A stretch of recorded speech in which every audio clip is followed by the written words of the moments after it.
Do you still fall for that old gag? Yeah. Hi, Jim. Good afternoon, Captain. You better call me Dick. We're going to be doing a lot of talking in the next few hours. Fine, that suits me. Let's have a look at the weather.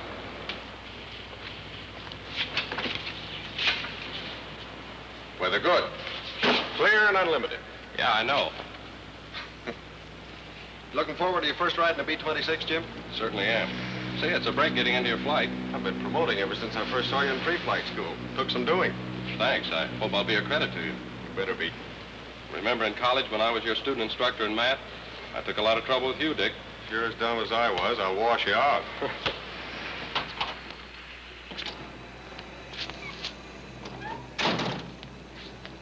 There she is.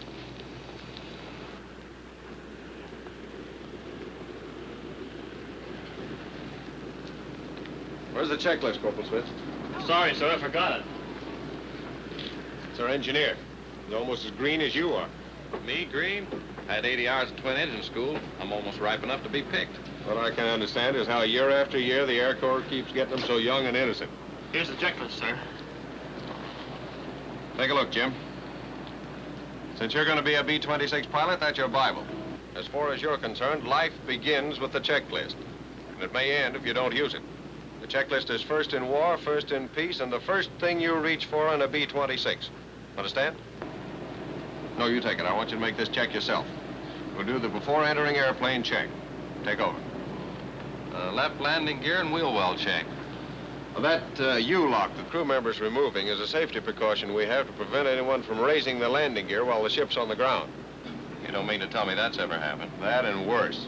Now get on with that checklist and see that none of those other things ever happen to you. Tire for blisters, cuts, proper inflation, slipping on rim.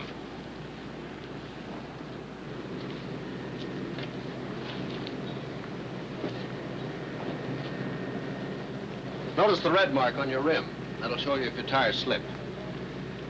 Polio strut for proper extension. Correct? Right. Now maybe here's where I'd better do a little pointing out. There's your gear-operated load and fire valve piston. Make sure it's fully extended. Check brake for excessive heat. Right?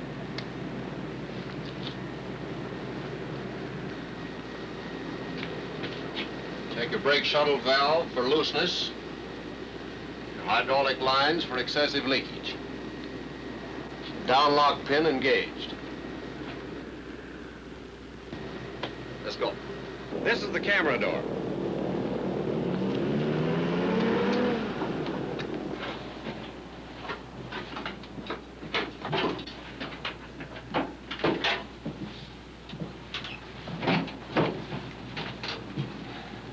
Check ballast for proper loading. You must have sufficient ballast back here in order to have a stable airplane. In this case, it's sandbags instead of guns and ammunition, but the weight must be there, whatever it may be. Without the sandbags, the nose is very heavy on landing, and it's impossible to keep from beating up your nose gear. Here's your fire extinguisher. See that it's in position and properly secured. What do we check on the putt-putt? Make sure the equalizer switch is off, and see that all cushions or parachutes are away from the muffler. They might start a fire.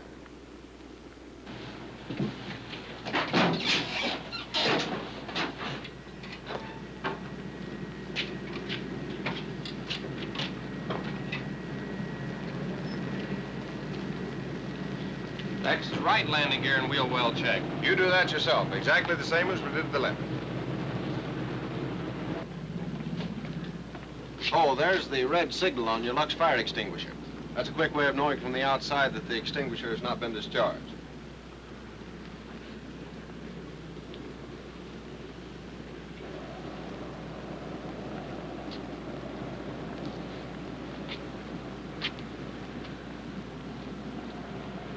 The inspection of the nose gear is same as that of the main gear. Go ahead. Corporal Smith, will you get in the cockpit and operate the controls for us? Yes, sir.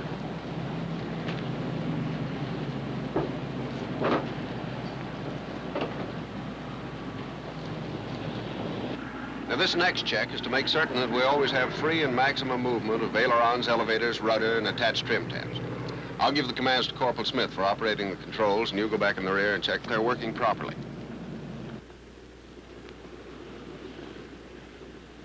Full left rudder. Full right rudder. Rudder trim tab to hold full right rudder. Now all the way left. Turn the wheel all the way left. Now all the way right. Aileron trim tab to lower right wing. Now all the way to lower left wing. Stick all the way back. All the way forward. Elevator trim tab wheel all the way forward. Now all the way back.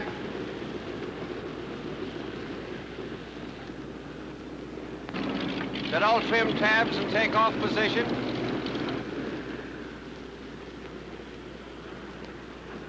Flaps all the way down. Flaps in takeoff position.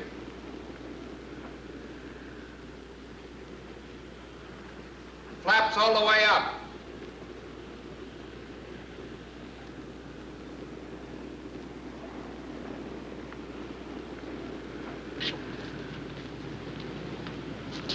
All's well with the flipper, Skipper. Good. Incidentally, you always taxi with your flaps in the up position. Did you personally check the air pressure in the emergency Bombay bottle? Yes, sir. It was 1,800 pounds. How were the batteries on the pre-flight inspection this morning? They were well charged, and I entered the readings for the emergency Bombay bottle and the batteries on Form 1A. Good. Have one of your men get in and get ready to start the putt-putt. Yes, sir. You understand the purpose of the putt-putt, don't you, Jim? Yeah, it gives it right here on the checklist. All engine starts will be made with an auxiliary power plant or an external source of electrical power except in emergency. Conserve electricity until after takeoff. And that's really important. You don't want a heavy drain on your batteries until after your engine-driven generators are putting out continuously. And that won't be until you're flying. Putt-putt will also come in handy in flight if your generators ever cut out on you. That putt-putt seems practically indispensable. It is. Whenever anybody on the ground uses any electrical equipment, the putt-putt must be kept running to keep the batteries charged. That's law, like always using a checklist. You must have electricity for the takeoff, especially for the electric props. Well, that's how most runaway props occur, isn't it? Yeah, run-down batteries. Only we don't call it a runaway prop. It's really an overspeeding engine running away with a fixed pitch prop.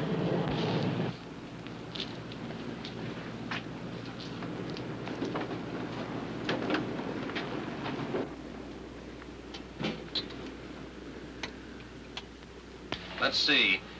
This is the after entering airplane section. Check flight hydraulic servicing can for full service. Tap it on the side to see if it's full.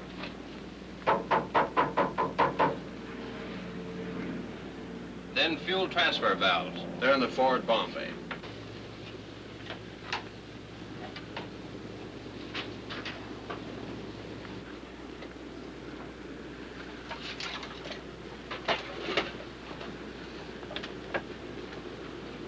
Fuel transfer valves off.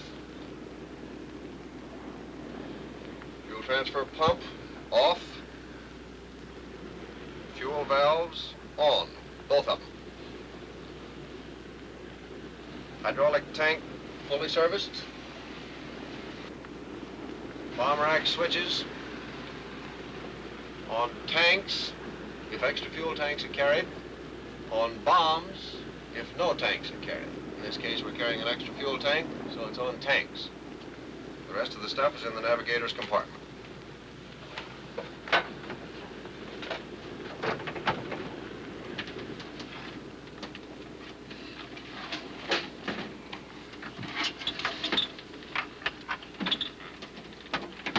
Generator switches. Off.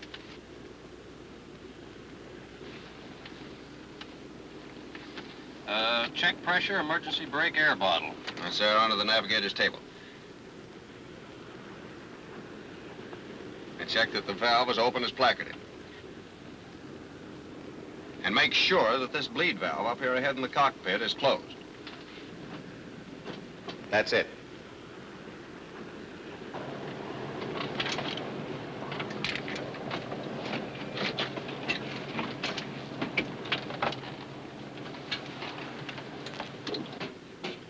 Here's your emergency hydraulic tank. Make certain it's fully serviced.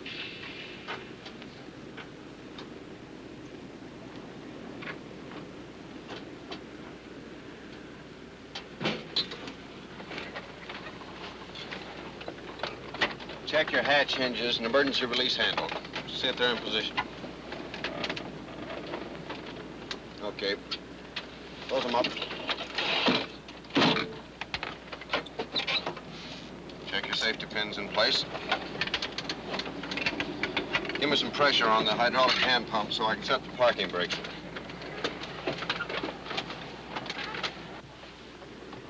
How long do I keep this up? Well, you can't pump anymore. Till the hydraulic gauge shows the pressure's up. That's okay now.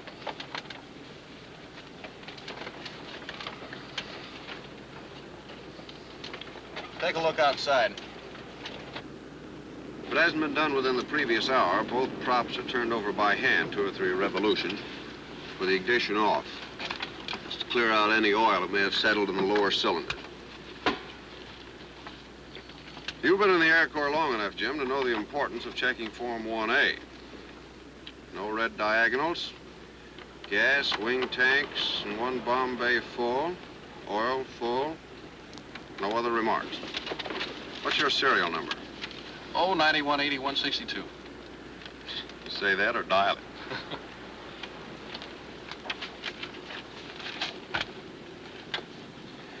Leave your inner side airphone off so we can hear each other.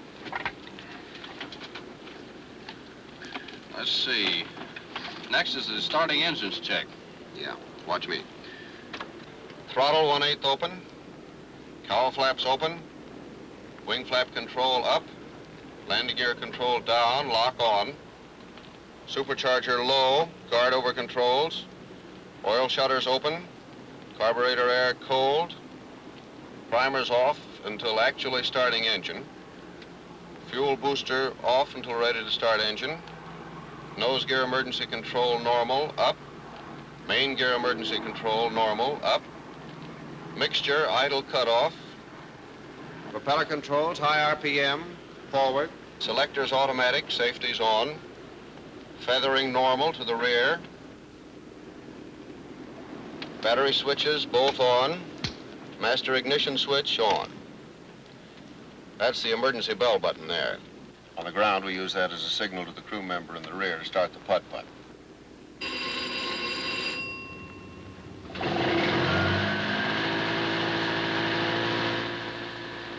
By cutting your battery switches for an instant and looking at your landing gear position indicators, you can tell if your putt-putt's putting out juice. Main inverter switch on. Spare inverter off. Magneto switch on. I'm going to start the left engine first. Clear. Clear! Here's how we get them started, Jim. Starter energizing switch on for about 30 seconds. Booster pump on. Primer on for about 5 seconds. Then I press the engaging switch. Now it's your job to shove the mixture control to auto rich the moment the engine fires.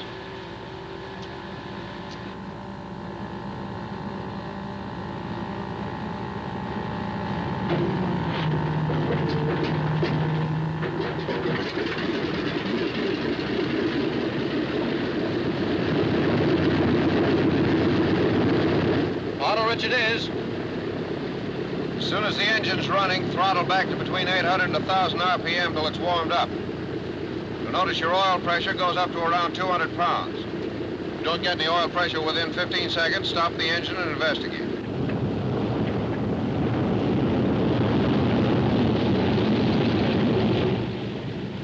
Wonderful. You're learning. Auto Rich Anthony, they call me.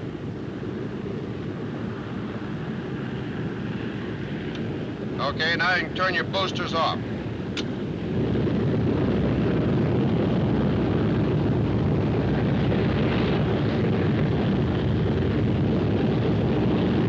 You'll know your motors are warmed up when the oil temperature gauge hits 40 degrees and the oil pressure drops suddenly to normal. The cylinder head temperature gauge will read from 100 to 200 degrees. They're okay now. Then you hit your emergency bell button again. That's a signal to the crew member back there to shut off the putt-putt and get out of the airplane.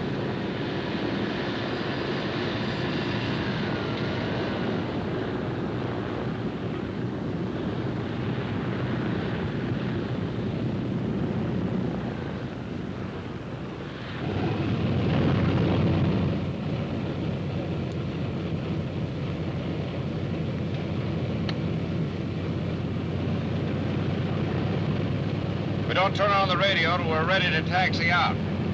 It's the co-pilot's duty to handle radio conversation. Tower from 7645 on south end of ramp, ready to taxi out for takeoff. Go ahead. 7645 from the tower. Clear to taxi to the north end of the north-south taxi strip and stand by for takeoff. Go ahead. 7645, roger. Ready to go, Corporal? Okay, sir.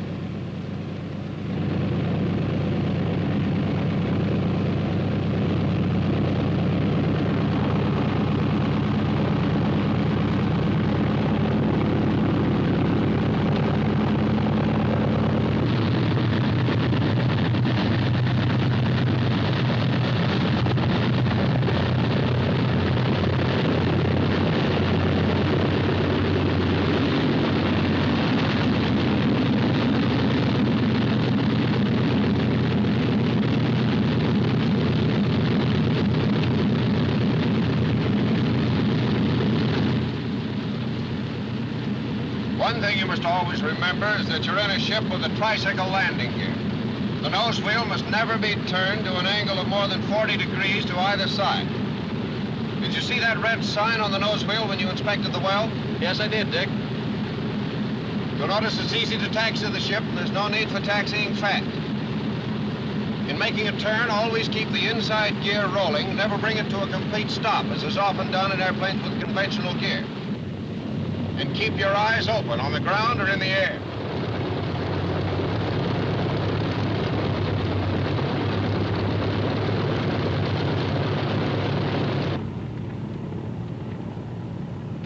When you park, always make certain that your nose wheel is straight ahead. Otherwise, running up your separate engines, the airplane has a tendency to turn in the direction in which the nose wheel is cocked. The thrust from one of the engines might damage the nose wheel assembly. Corporal Smith is checking now to see if the nose wheel's straight. I get you, Captain. Next is the engine run-up and prop check, one engine at a time. Push it up till it's doing 2,000 RPM. Different engines have slightly different manifold pressure readings.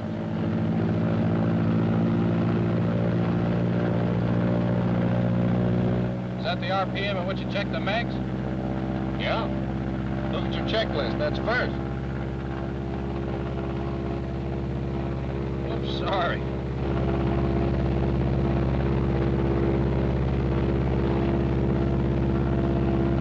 Put your propeller selector switch and decrease RPM, and watch how the RPM falls off on the tachometer.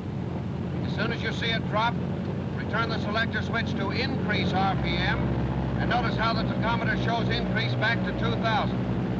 Do you hear how the sound of the propeller changes? You can hardly miss it. That's right. Put your propeller selector switch in automatic and test your propeller pitch control handle. Pull it part way back until the RPM decreases 200 revolutions, keeping your eye on the tachometer. Then push it forward, watching the tachometer to see that it returns to 2,000 RPM. The next step is to throttle back to 1,400 and do the same thing with the other engine.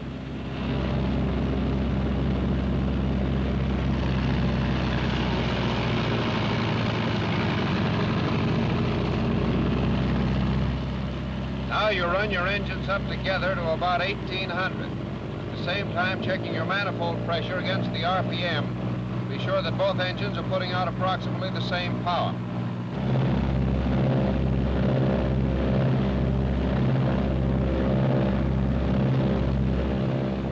Corporal, check the generators. If Corporal Smith finds the ammeters are showing more than 10 amps difference, we'll give this airplane back to the crew chief. Generators are okay. Oil temperature is 60 to 80.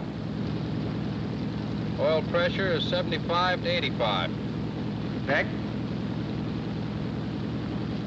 Fuel pressure with booster pumps off, 15 to 17. Check. Turn the boosters on. Yeah. Should be 12 to 17 pounds now. Check. Is the takeoff checklist next? Right. Check instrument panel for placarded operations instructions. Cow flaps, open for all ground operation. Wing flaps down 1/4 to 1/2 as required. remove landing gear control lock. Supercharger low. Oil cooler shutters open except during extremely cold weather. Carburetor air control, cold. Hydraulic pressure 750 to 950 pounds per square inch. Booster pumps on. Primers off. Nose gear emergency control, normal up.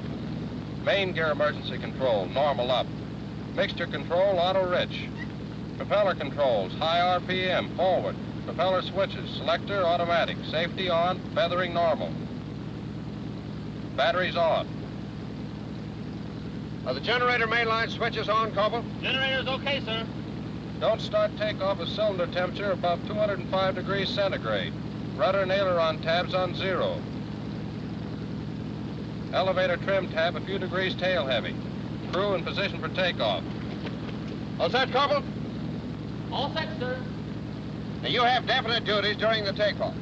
Watch the tachometer and see that it doesn't exceed 2,600 RPM. Your right hand should be bare and ready to handle the propeller switches. Your left hand is used to raise the landing gear. Here's how you put your hand. By keeping your right hand down on the quadrant, you can keep the throttles from creeping back during takeoff. If your tachometer should show an increase above 2,600, say 2,880, put your propeller selector switch in fixed pitch position. Then hit your feather switch for about 2 seconds, being sure to return it to normal position. That's the procedure for correcting an overspeeding engine. The other emergency procedure to be prepared for is a decreasing RPM prop. Your props will be in automatic position, which is normal for takeoff. So if one of them shows a decrease RPM, put the selector switch in increase position and bring the RPM back to 2,600. Then leave your selector switch in fixed pitch position. Understand? Yeah. Now, under no condition, retract the wheels until you get a definite signal from me.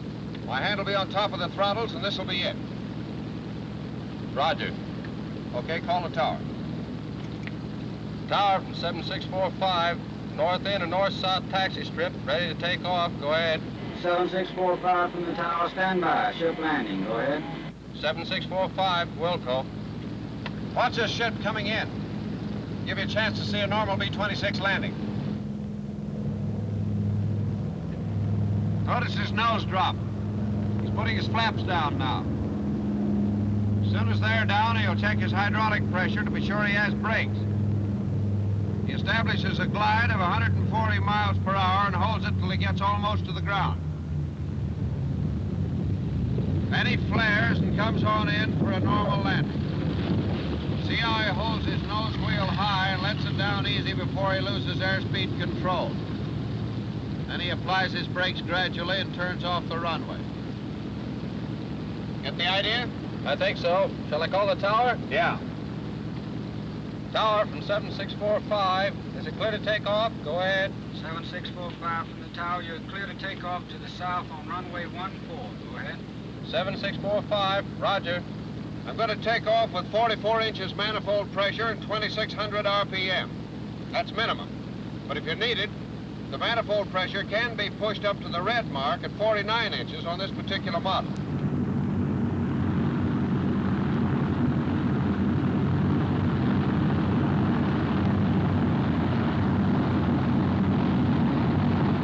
After the roller started, you use very little brakes to keep the ship straight. Lateral control should be maintained by the rudder only after you're a short way down the runway. As soon as you can, get the nose wheel off and hold the ship at a slightly nose-high attitude. When you have enough speed, the ship will take off by itself. You don't have to pull it off the ground. And it's got very little torque. You could pull it off at about 110 miles per hour if you were on a short field. But it'll fly itself off at about 130 miles an hour.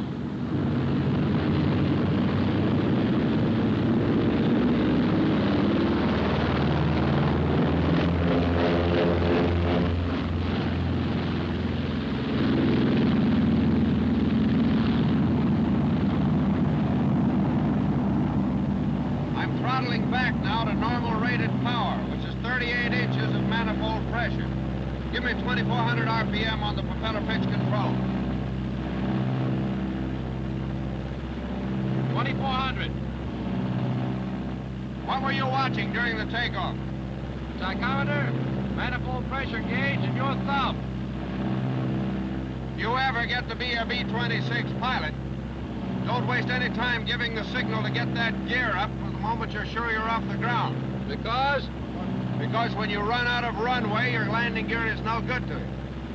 Pretty tough getting to 160 miles per hour till that gear's tucked away. I see what you mean. Well, we're climbing now. We do that at exactly 160 miles per hour until the flaps are raised. The airplane should be at least 800 feet above the ground before you raise it. This is what is known as milking them up. You do it a little at a time, and you keep your hand on the flap handle until the flaps are all the way up. If you don't, and they should come up on one side only, you'll go into the most violent bank you ever saw in your life. But you can stop it by putting the flaps back down again. Can I take my eyes off the tachometer? Yeah. Put them on the hydraulic controls. It's time to neutralize them. All air work is done with cowl flaps, wing flaps, landing gear, and oil cooler shutters in neutral position at all times, in order to prevent loss of hydraulic fluid from the entire system in case one of the individual lines develops a serious leak. Turn off your boosters. Airspeed indicator says we're picking up speed. With the flaps up, the ship changes its attitude. You'll notice our noses come up a bit and gains about 10 miles per hour. With the cowl flaps half closed and the oil cooler flaps half closed, it streamlines the airplane to the extent that it picks up about 5 miles per hour more. But you must not forget that these controls should be handled in accordance with cylinder head and oil temperature. Really claws her way right up into those clouds, doesn't she?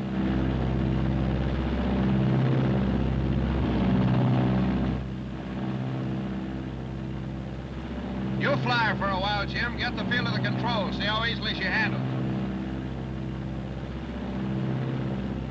Nice. Try some shallow dives and climbs, a couple of gentle turns.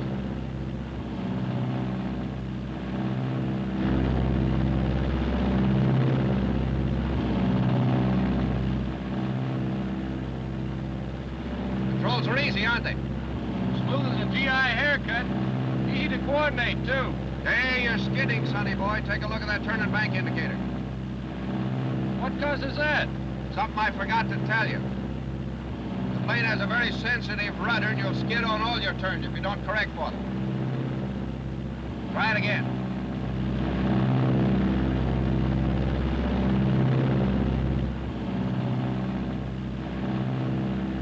Another advantage of the B-26 is that it can be dived up to 325 miles per hour with a heavy load and pulled out without an appreciable strain on the airplane. But diving is about your one luxury. Side slips, vertical banks, and all acrobatics are prohibited maneuvers. I'll try to go straight and level, Dick. Try a 40-degree bank. That's the maximum.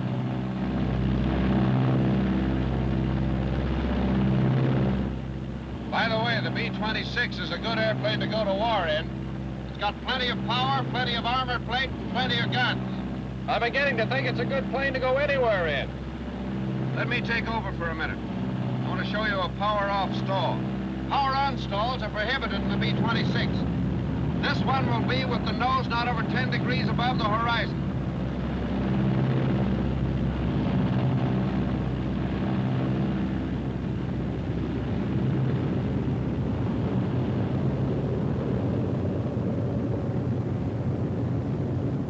She stalls at about 125 miles per hour with the flaps and landing gear retracted.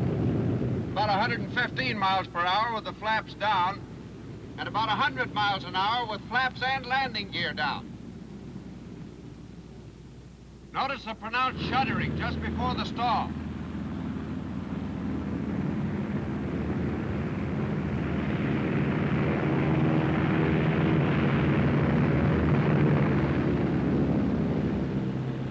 You'll also feel the lack of control when the control surfaces are moved. These are important points to remember, since it means that the airplane will always give you plenty of warning.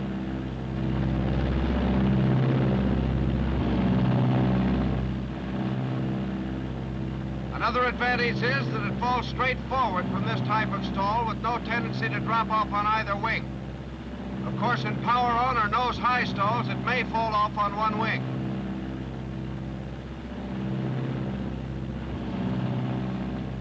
Normal stall recovery is very simple. Just put the nose down and let the ship pick up speed by itself. Loading is an important consideration in respect to stalling. If the ship is improperly loaded and the tail is too heavy and therefore the center of gravity too far to the rear, you will affect the stalling characteristics of the airplane by making it stall at a higher speed and with less warning. Improper loading's also apt to put you into a spin. That spin business fascinates me. Just how do you get out of one? Cut your power off and make a normal spin recovery. Don't be slow and cautious in the movement of your controls during recovery. And avoid getting impatient waiting for the controls to take effect. Sometimes they need a little while before they begin to work. The only way you can judge time is by counting the number of turns made. Don't use your throttle except as a last resort. When you're free of the spin, pull out gradually or you're apt to tear your wings off. What about mental spins? How do I pull out of them?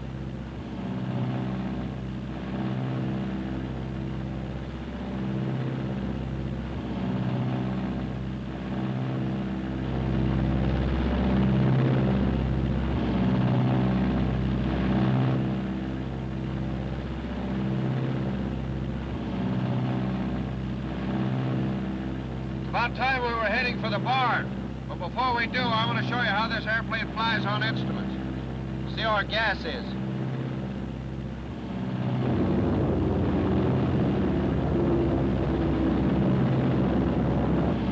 Look at that B-26 moving in on us. Yeah, we'll have to keep our eye on him. Transfer gas to the main tanks. I'm going on instruments for a minute, and I want you to keep your eye on that B-26 from my side while I'm flying blind. Yes, sir. Hand me the blind flying hood.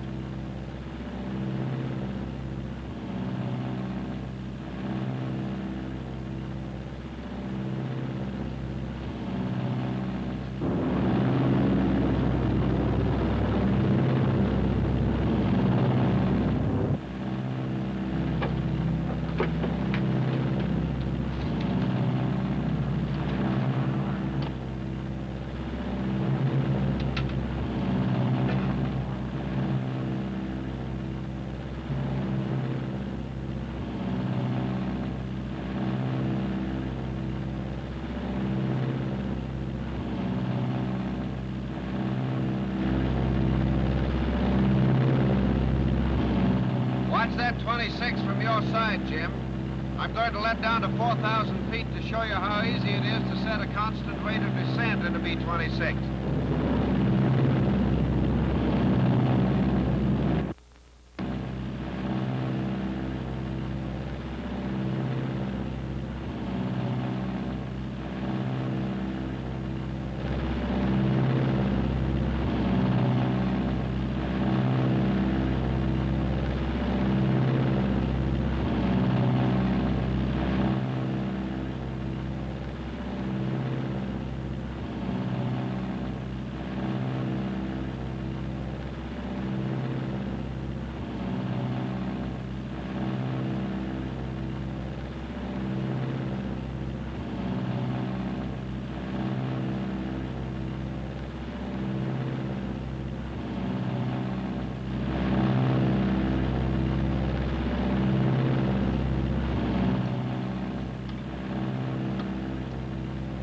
Watching the instruments? Them and that 26.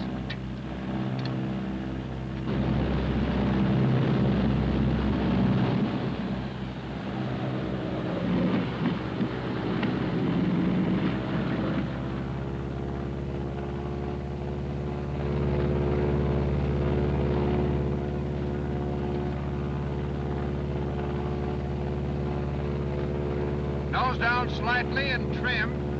Check airspeed. What's the fuel pressure? 0. Flip on the booster.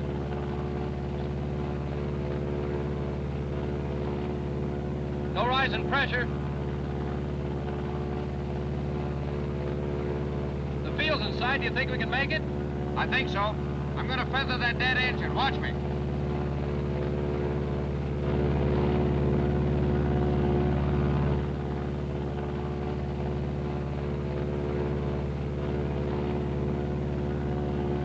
The ignition switch is left on until the propeller has stopped turning. I center my ball and needle and slow up to 155, increasing my trim as I do. Isn't that a lot of trim, Dick? You need it because of the natural torque of the operating engine. Going on the right engine requires about 5 degrees more trim than if you were going on the left. The slower I go, the more trim I need. But I've got to watch that needle and ball while trimming. What's the airspeed? 155. Between 150 and 160 is correct. But 155 is plenty fast for single-engine operation.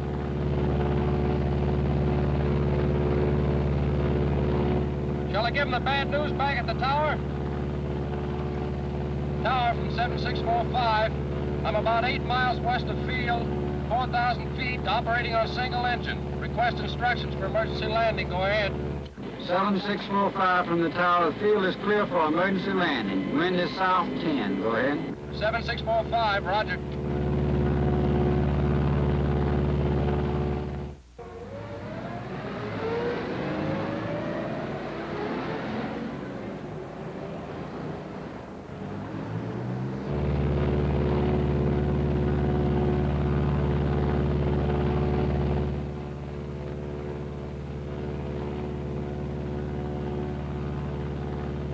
Running a little short of altitude, are we? I guess I'd better hit the emergency salvo release. I didn't expect to have to demonstrate these emergency procedures so soon.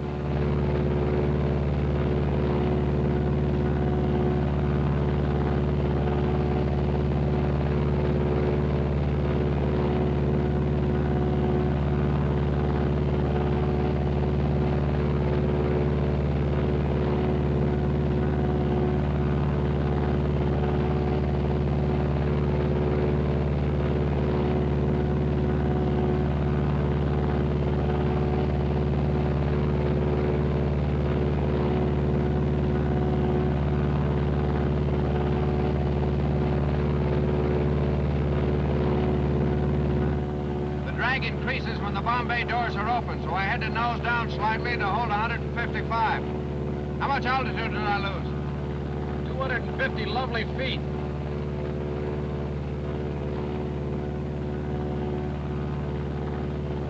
I'm going to make a 90-degree approach, Tim. With all turns into the good engine. Turns made into a dead engine are invitations to a spin.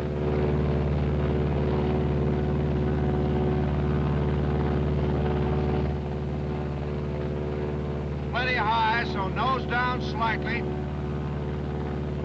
Reduce right engine to about 24 inches manifold pressure.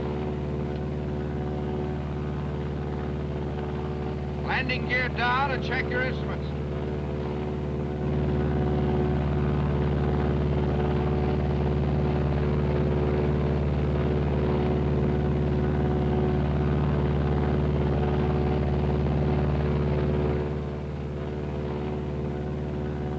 Gabriel didn't blow his horn. Check your hydraulic pressure gauge. I've got the nose down again to hold 155. You're on the field side, so you'll have to tell me when to turn. I can hardly wait.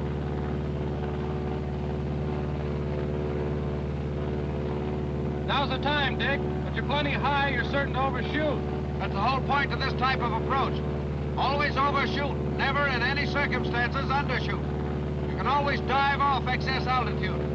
The next step is to decrease the power on my operating engine until it's virtually shut off. And then trim a few degrees to the other side.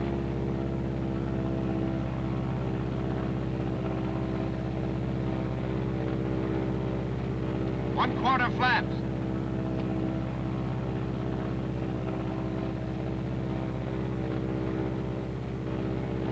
One-half flaps. What's my airspeed? 155. That's minimum for this kind of a glide. 4 flaps now? No, not until I'm positive I'm going to overshoot. Okay, full flaps.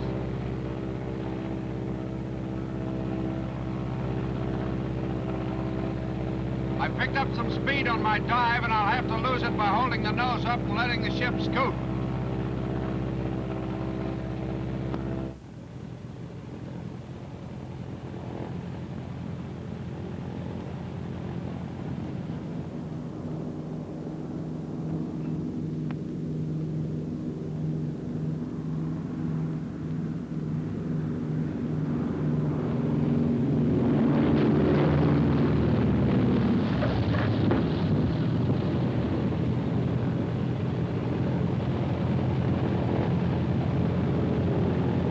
Once she's on the ground, notice how straight she rolls. No tendency to ground loop. Boy, these brakes are really good. You can stop her at 1,500 feet.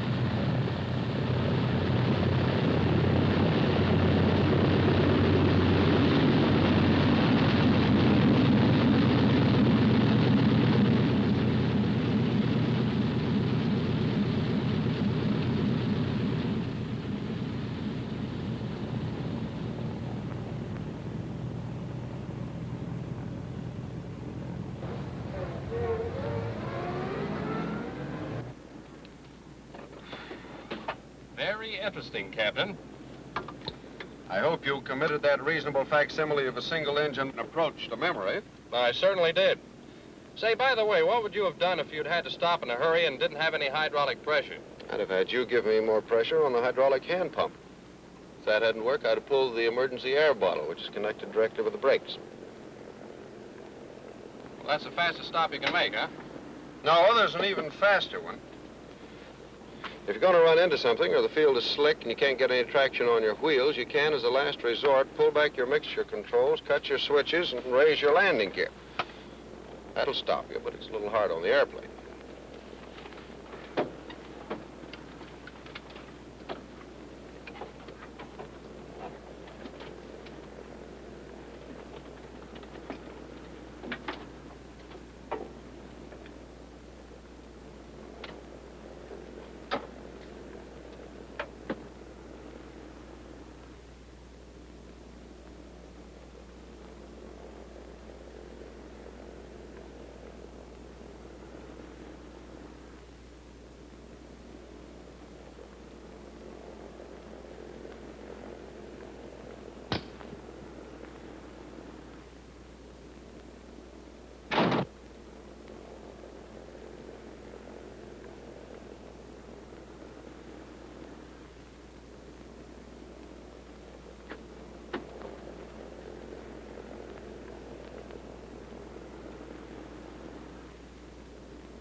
Just one more question, Dick. Suppose we hadn't been able to make our home field. We'd have picked out any field that was fairly flat and free of obstructions and brought the ship in on its belly. Aside from the wheels being up, the landing would have been the same as the one we made. I know, but what about getting out? Well, if we'd had time, we'd have got out of our parachutes and pushed the seats forward to get out of the path of the propeller in case one of the blades should break off when it hits the ground. Then just before we touched, I'd have pushed the mixture controls back to idle cutoff, cut the switches to keep down the fire hazard. Then the minute she touched, we'd have got the top hatches open, and then we'd have all got up and quickly walked away.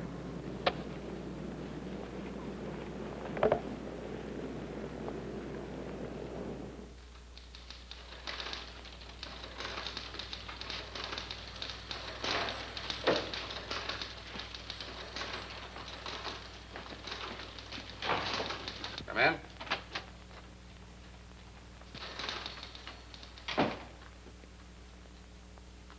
Good afternoon, gentlemen. Good afternoon, sir. I have an emergency landing to report. Yes, the tower informed me you were coming in, and I watched you. It was a good job. Thank you, sir. Those simulated single-engine approaches you've been making came in handy for you, didn't they? Yes, sir. The airplane was undamaged, and there were no personnel injuries. What was the reason for the engine failure? It was a personnel failure, sir. No. Sit down, gentlemen. Corporal Smith, our engineer, made a mistake in turning on the fuel transfer pump, emptying the left main tank instead of filling it. However, it was more my fault than his because I had him watching a nearby plane while I flew on instruments, and I neglected to keep an eye on my fuel gauges. And where were you? Sandbagging in the co-pilot seat, sir. Sandbagging is right. That's another lesson for your collection, Captain. Live and learn. And I hope neither of you will forget it. I'm positive that Corporal Smith, or rather Private Smith, will not, since he's going to get some KP duty in which to meditate upon his sins. How do you like the B-26, Lieutenant? I'm not kicking, sir. Only our enemies are.